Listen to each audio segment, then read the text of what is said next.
Bonsoir à tous et à toutes. C'est un grand privilège d'être avec vous ce soir, de pouvoir partager la parole de notre Dieu à cette occasion du Vendredi Saint.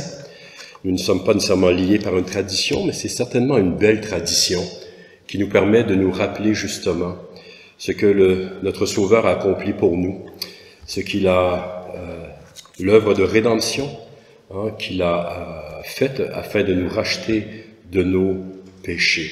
Et ce soir, j'aimerais que l'on tourne dans l'Évangile de Luc au chapitre 23.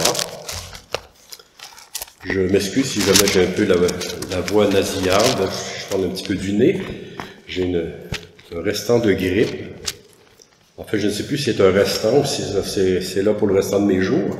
Ça fait à peu près un mois et demi que ça dure, mais... Luc 23, donc, les versets 33 à 43.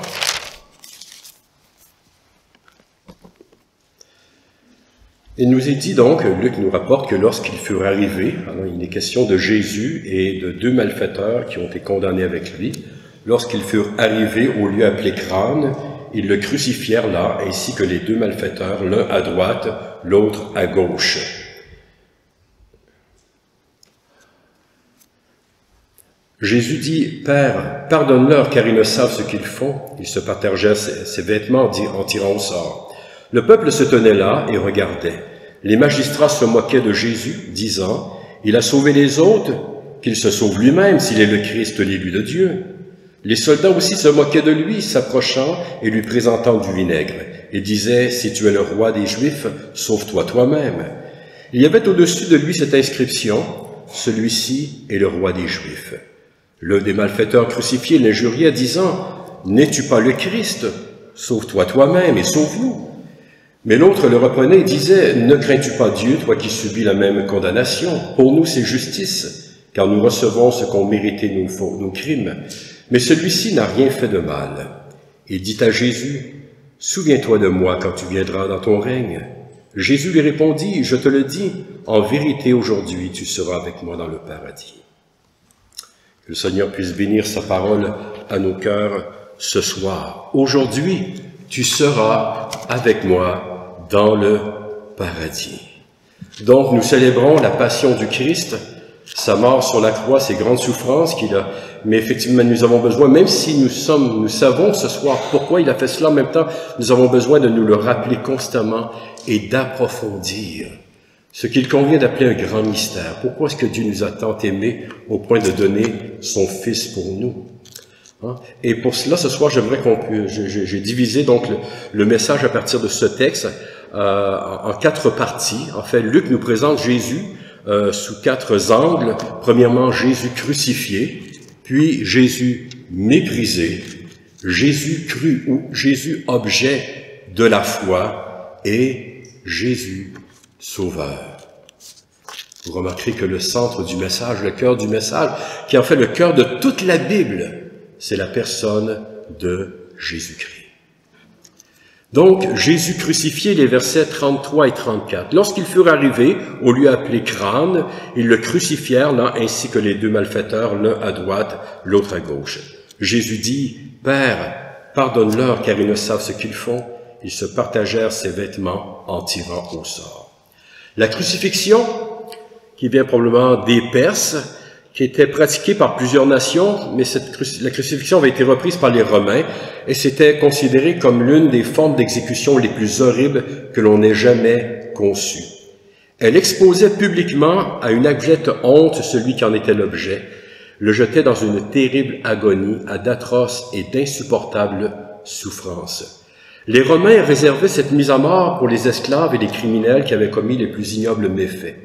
La crucifixion était aussi un terrifiant symbole de la puissance de l'Empire romain contre quiconque osait défier son autorité.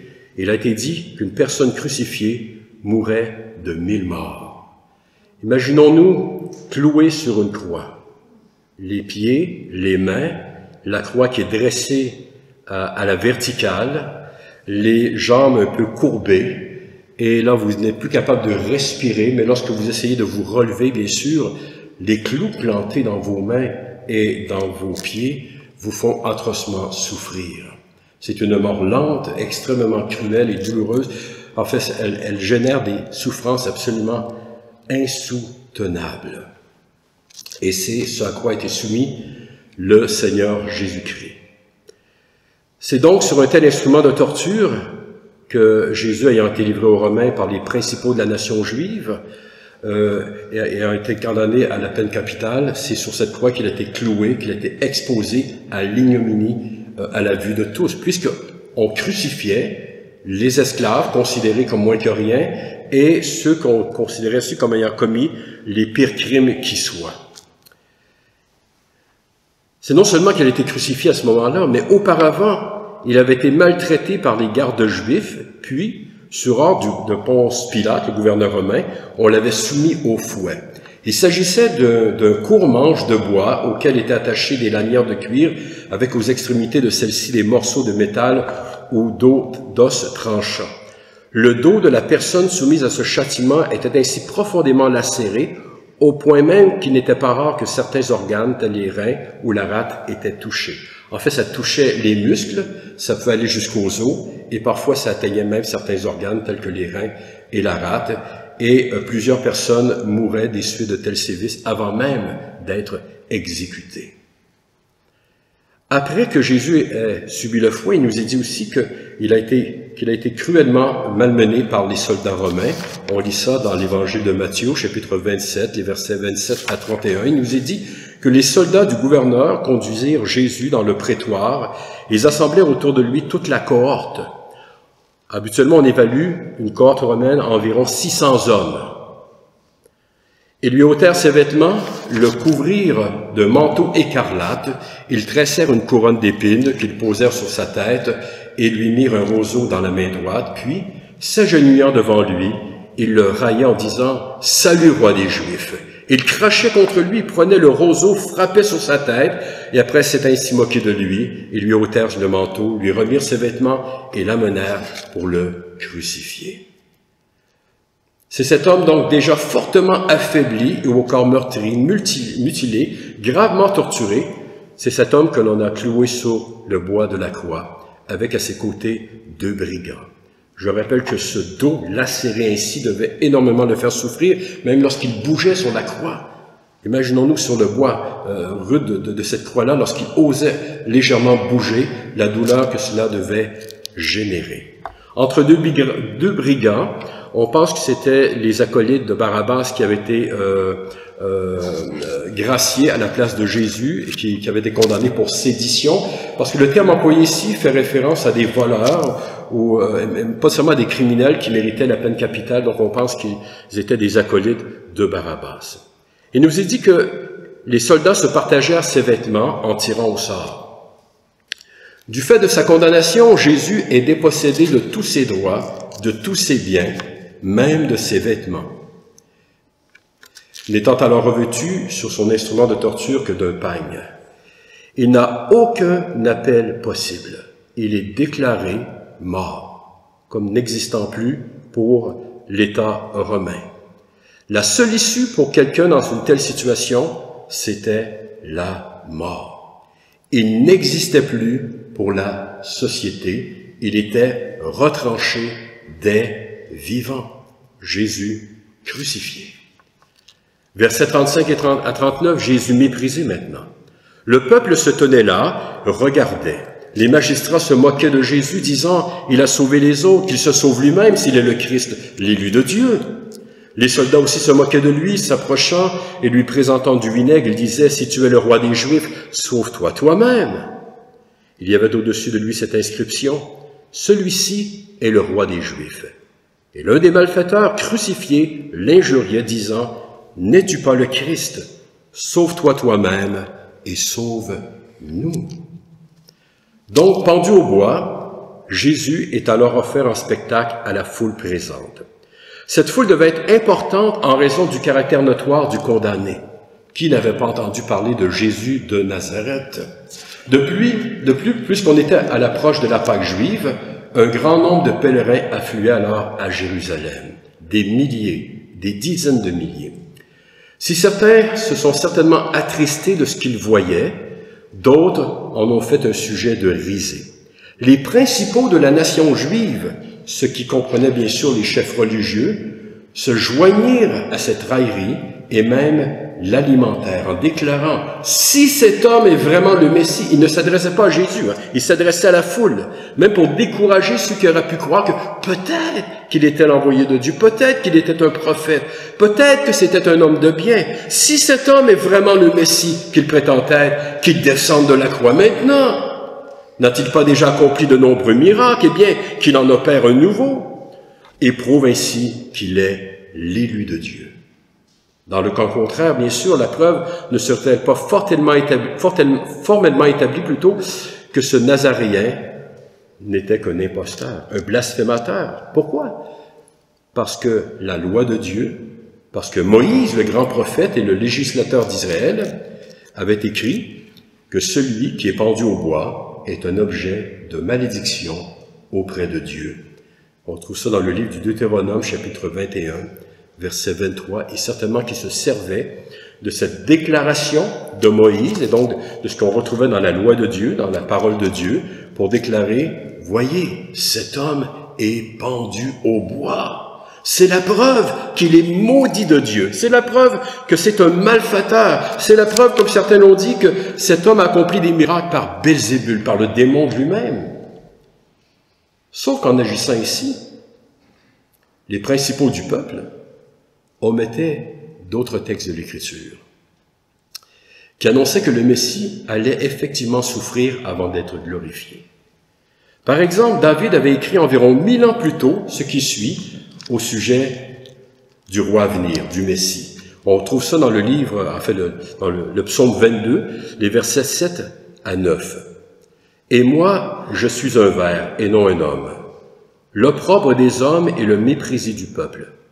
Tous ceux qui me voient se moquent de moi. Ils ouvrent la bouche et secouent la tête. Recommande-toi à l'Éternel. L'Éternel le sauvera. Il le délivrera puisqu'il l'aime. » Non seulement David avait prophétisé les souffrances du Christ, mais il avait prophétisé ce qui se passait à ce moment même lorsque le Seigneur Jésus-Christ pendait sur la croix du Calvaire.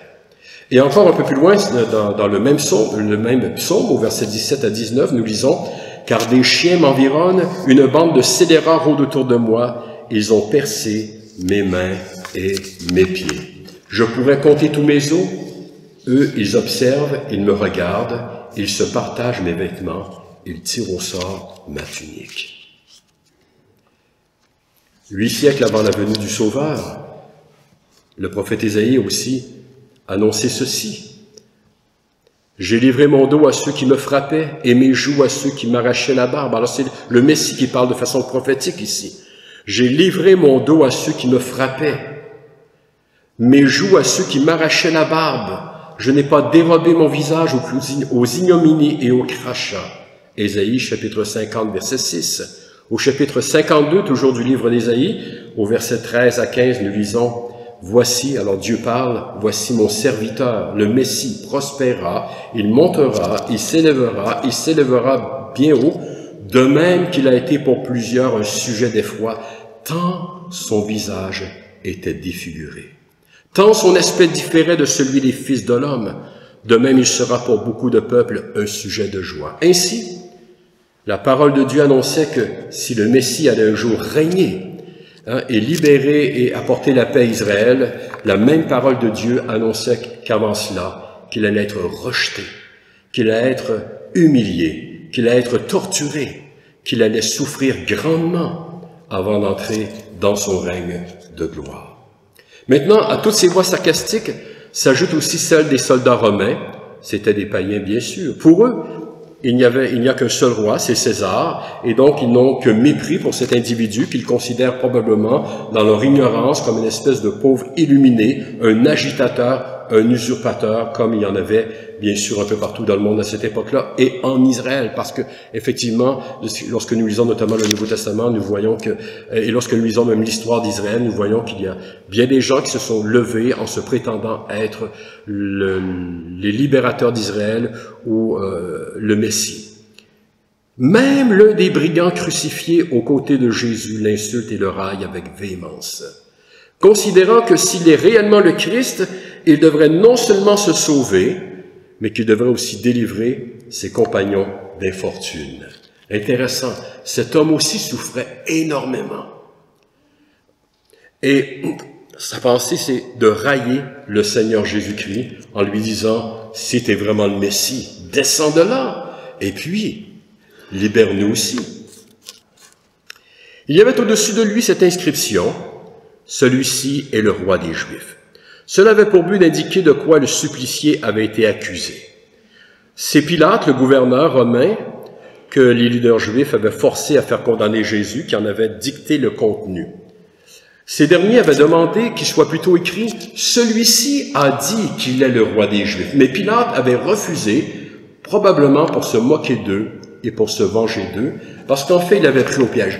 Pilate ne voulait pas faire crucifier le Seigneur Jésus, il ne voulait pas faire condamner cet homme, il ne voyait rien au niveau de la loi romaine qui méritait cela, mais les principaux sacrificateurs l'ont forcé en lui disant « Cet homme se dit roi », et donc il se fait ennemi de César, et si tu l'épargnes, eh bien tu te feras toi-même ennemi de César. En fait, Pilate savait très bien que ces gens n'agissaient pas par piété, mais par hypocrisie, afin de préserver leurs privilèges. Ils ne voulaient pas voir le peuple se détourner d'eux.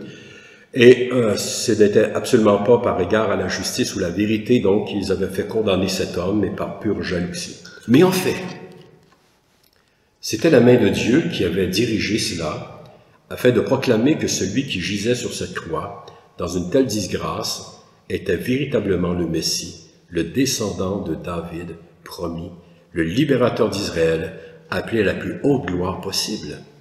Dieu avait dirigé cela et s'était servi de Pilate afin de proclamer devant toute la foule présente que celui qui gisait sur cette croix n'était nul autre que son Fils bien-aimé, le Messie qu'il avait annoncé. Et c'était là un terrible témoignage prononcé donc contre la multitude incrédule présente et étrangère à la sagesse divine. Car non seulement Moïse et les prophètes rendaient clairement témoignage à Jésus dans l'Ancien Testament, dans la Bible de l'époque, mais Dieu lui-même avait marqué de son sceau cet homme, revêtant ses paroles d'une grande autorité et accomplissant par lui un nombre incroyable de miracles et allant jusqu'à des résurrections de morts. Mais ce qui arriva à ce moment-là démontre la véracité de ce que la parole de Dieu déclare. Nul n'est intelligent au niveau spirituel, nul ne cherche Dieu, même ceux qui ont la Bible entre les mains. Même ceux qui pouvaient sympathiser avec Jésus à ce moment-là, parce que le fait d'avoir un certain regard positif envers lui ne veut pas dire seulement qu'il le reconnaissait pour ce qu'il était réellement. Parce que toute la question ici, c'est qui est ce Jésus qui gît sur la croix? Mais au milieu de cette mer d'incrédulité, s'est produit, on ne sait pas exactement quand, mais s'est produit un miracle absolument extraordinaire, qui fait que Jésus est devenu l'objet de la foi d'un individu. Les versets 40 à 42.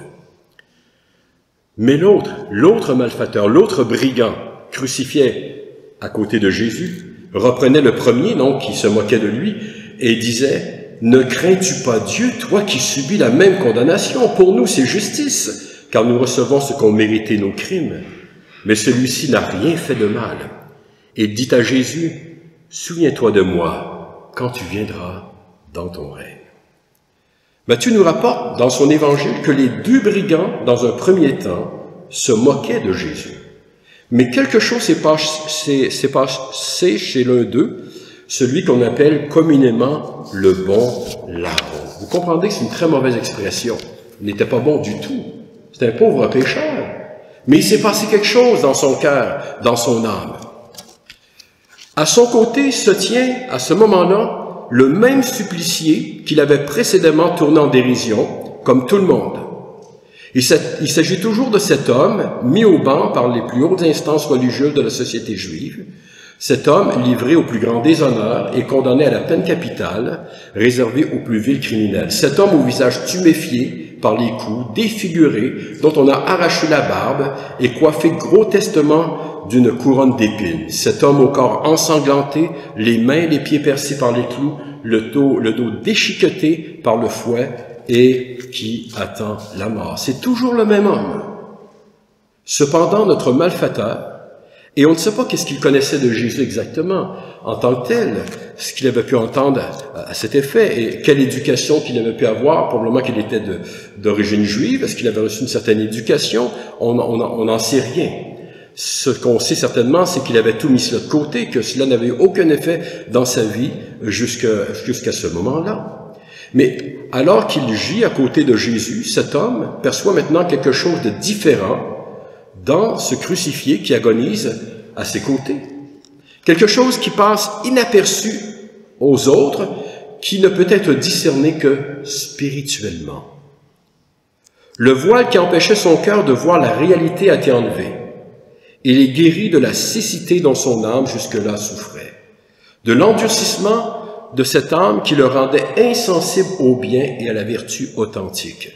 Ce que notre larron contemple, c'est la noblesse de cœur, la grâce qui coule des lèvres de ce Jésus, la beauté intérieure qui émane de celui-ci.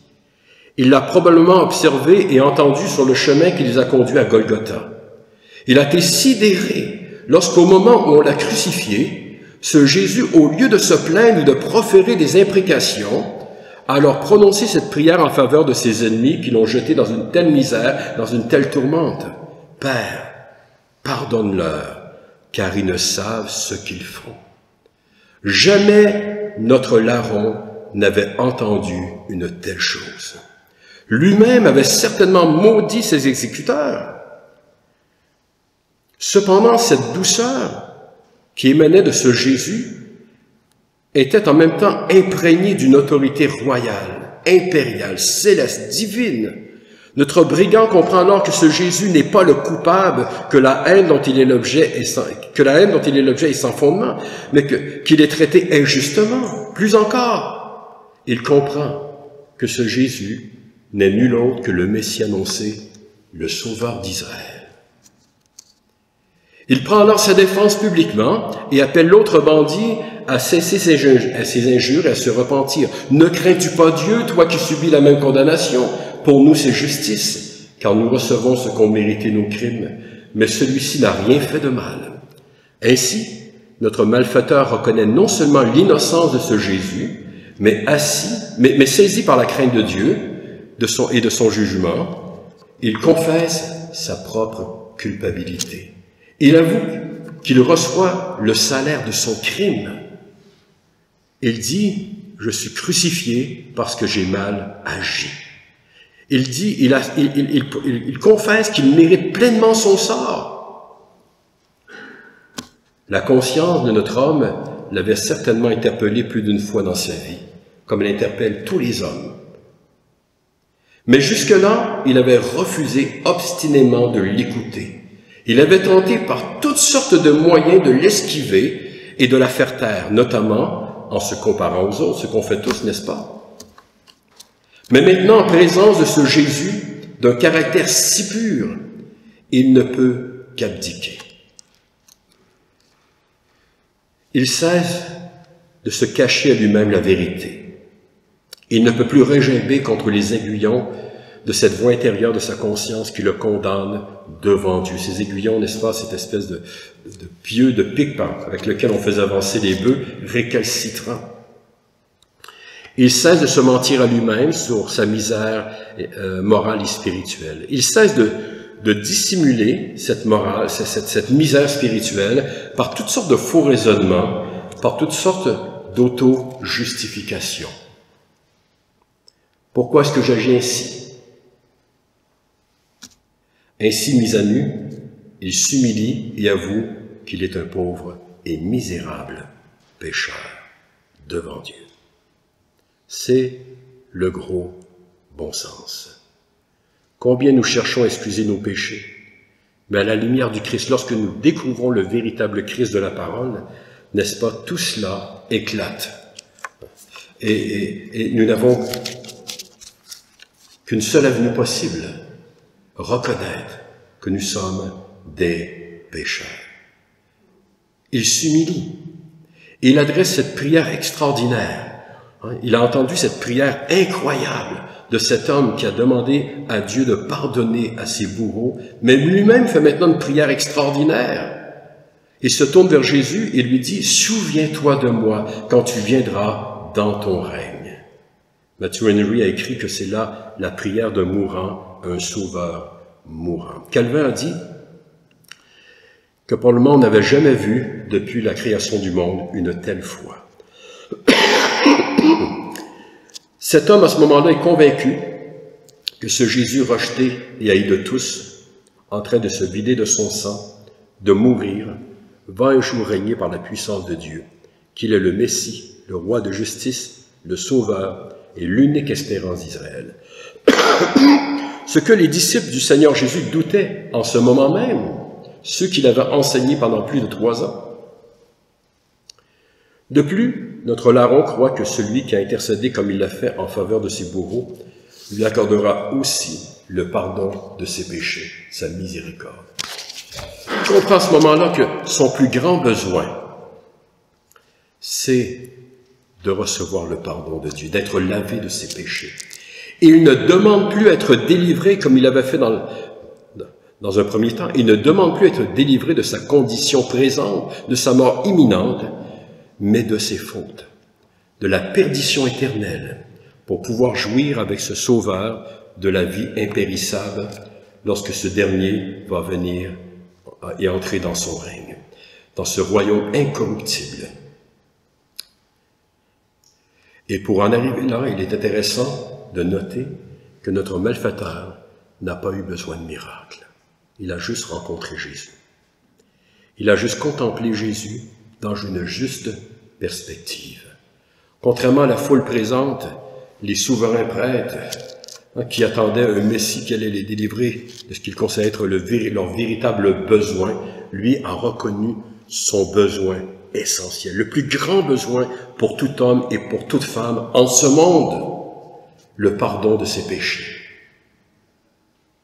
d'être lavé de ses fautes, de pouvoir être réconcilié avec Dieu pour échapper à la perdition éternelle.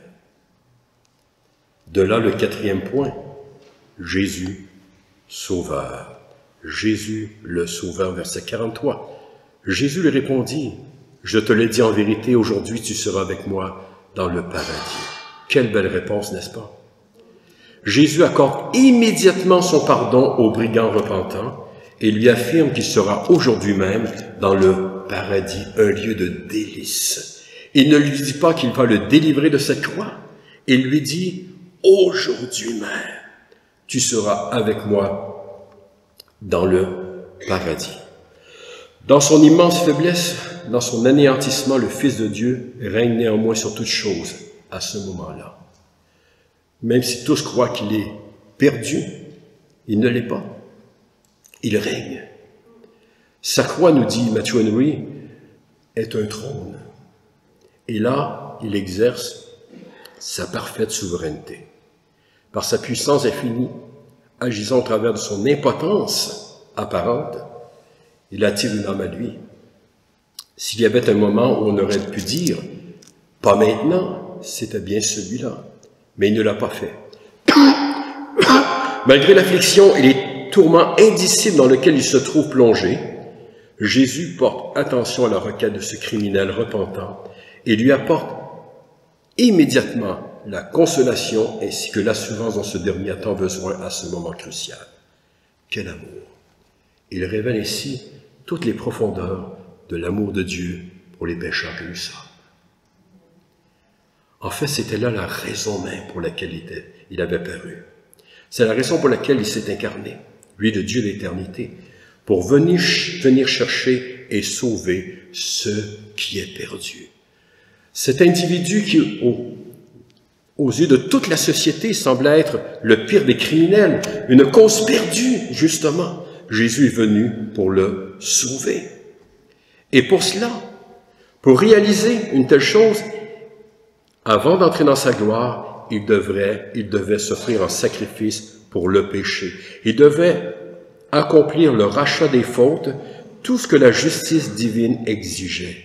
Notre larron a reconnu, je mérite ce que je suis en train de subir. Mais c'est plus que cela, il nous est dit qu'il a été saisi de la crainte de Dieu, il savait que ce n'était rien en comparaison du jugement qu'il attendait dans le futur.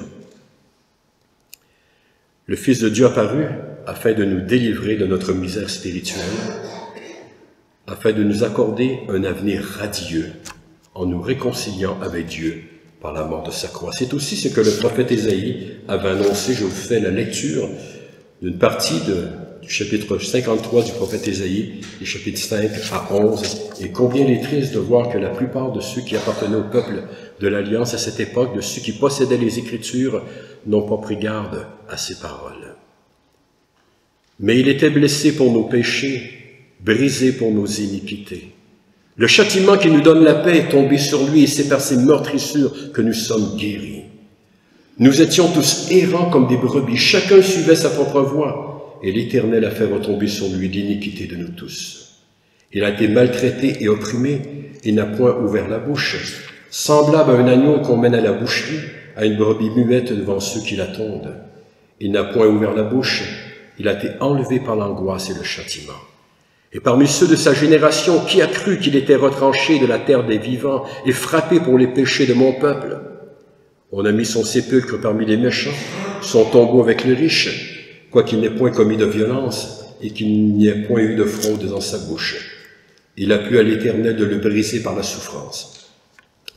Mais après avoir livré sa vie en sacrifice pour le péché, il verra une postérité, prolongera ses jours, et l'œuvre de l'Éternel prospérera entre ses mains. À cause du travail de son âme, il rassasiera ses regards. Par sa connaissance, mon serviteur juste justifiera beaucoup d'hommes. Il se chargera de leurs péchés.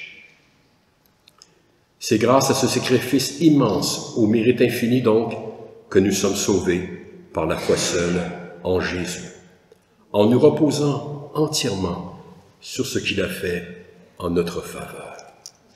D'ailleurs, comment est-ce que notre criminel aurait-il pu être sauvé autrement? Il était à ce moment-là cloué sur le bois, paralysé dans l'attente de son trépas. Quelle bonne action pouvait-il offrir à Dieu pour son salut? Le Seigneur ne lui a pas dit non plus « Tu passeras par un certain temps de préparation avant de pouvoir entrer au ciel pour te purifier de tes fautes. » Le Seigneur lui a dit « Aujourd'hui, tu seras avec moi dans le paradis. » Le Seigneur n'a rien exigé de sa part, mais il lui a tout donné. La rédemption que Jésus-Christ a accomplie est parfaite. Son sang lave et purifie le cœur de tous ceux qui s'approchent de lui par la foi.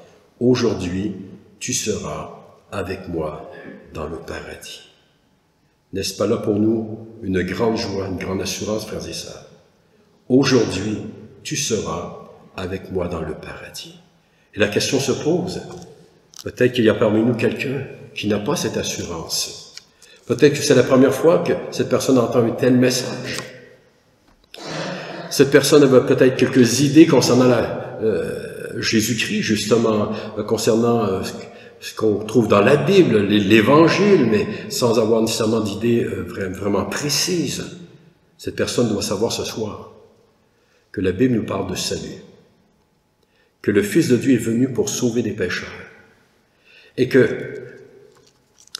la même parole est extrêmement claire lorsqu'elle nous dit que ce n'est pas par les œuvres, c'est une impossibilité. On ne peut rien faire pour nous racheter devant Dieu. On ne peut rien faire pour nous réconcilier avec Dieu. C'est lui qui a tout accompli.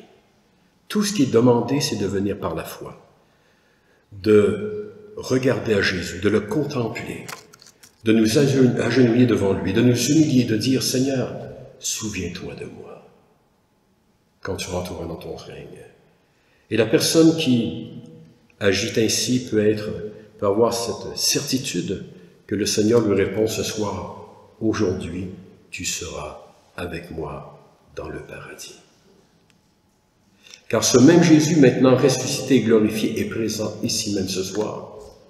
Et il invite quiconque qui entend sa voix à venir à lui pour recevoir son plein pardon et la vie éternelle. Que donnerait un homme en échange de son âme? Amen. Prions. Notre Dieu, notre Père, nous voulons te remercier pour l'offrande de ton Fils, pour l'amour dont tu nous as témoigné en nous donnant l'objet le plus précieux, Seigneur, que tu possèdes, ton bien-aimé qui existe avec toi de toute éternité, et qui pour nous s'est fait chair, s'est fait homme, afin de souffrir sous cette croix, afin de nous délivrer de nos fautes, de nous laver de nos péchés, et de nous permettre d'entrer dans ta présence. Notre Dieu, nos cœurs sont pleins de reconnaissance ce soir, mais aussi d'une sainte révérence, car si ce salut, il est gratuit pour nous, il ne l'a pas été pour toi. Il a exigé un prix, il a exigé une rançon. Quelqu'un a payé pour nous, à notre place. Quelqu'un a pris notre place sur cette croix, afin de subir ta colère, méritée, pour nos fautes, pour nos iniquités. Et cette personne, c'est ton Fils.